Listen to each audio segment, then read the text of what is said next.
Golden toilet brushes, the unlikely symbol of the revolutionary spirit in Russia. Jailed Kremlin critic Alexei Navalny's supporters mock President Putin, reportedly the beholder of blinging loo brushes costing €700 a pop. But it turns nasty quickly. The riot police here more brutal than in past protests.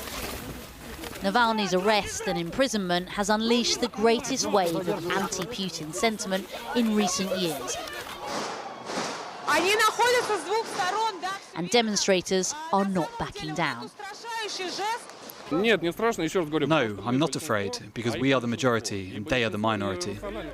At least 4,000 people have now been detained at rallies across the country as the opposition leader's supporters protested, despite it being minus 42 in some places. Among those detained, Navalny's wife, Yulia. Here she's reportedly being bundled into a police van.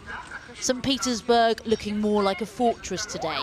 Even being in the wrong place at the wrong time will get you arrested.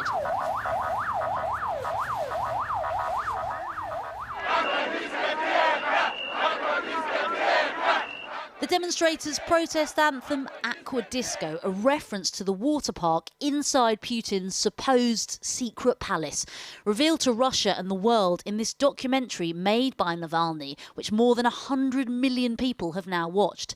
Since more of Putin's lavish lifestyle was exposed, supporters have weaponised memes trolling the president. Putin has denied it's his palace, and in a plot twist, a billionaire judo partner of the president's claimed he, in fact, owned this mansion. I think we've reached a tipping point and now it's becoming funny. Once it becomes funny, it's the beginning of the end for them, that's for sure. But there was nothing funny about the levels of violence. This man tasered and another held down by police shouts, "I can't breathe."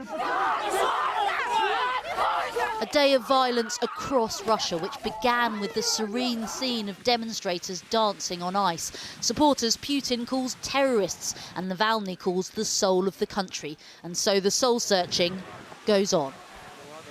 Well, earlier I spoke to Anton Troinovsky, Moscow correspondent for the New York Times, and I asked him if today's protesters are the same people that have demonstrated before, or if the movement seems to be growing.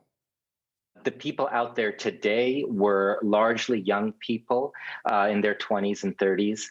And I think that's explained in large part by the fact that the authorities were clearly signaling that there would be a strong, if not violent, response to these protests that the Russian authorities say are illegal.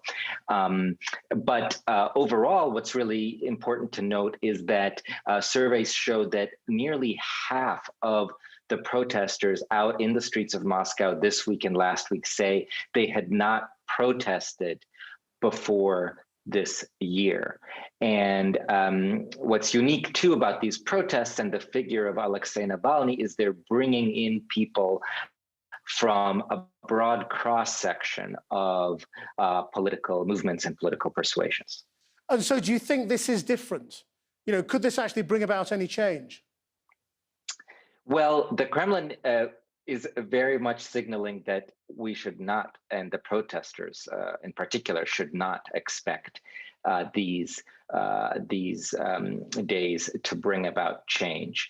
The next test for everyone involved is on Tuesday, when Alexei Navalny faces a court hearing that could send him to prison for several years. The stated goal of these protests, first and foremost, is to free Navalny. And we've seen in years past that really the only thing that probably can put pressure on the Kremlin to change course in these kinds of events that bring a lot of public outrage is specifically protest in the streets. But are these numbers big enough? That, I think, is far from certain. How polarized is Russia right now? I mean, if you're not pro-Navalny, are you pro-Putin? So more and more things are headed in that direction. For a long time, Navalny, while he was Russia's most prominent opposition figure, had a lot of critics, including among those who didn't like Vladimir Putin. He was seen as nationalist by a lot of people. His support was mainly focused among young people, but that has really changed in the last few weeks with his dramatic return from Germany and his immediate arrest. That has really brought people together around him to the point where a very, very large number of those people who don't like Vladimir Putin are supporting these protests, if not taking part.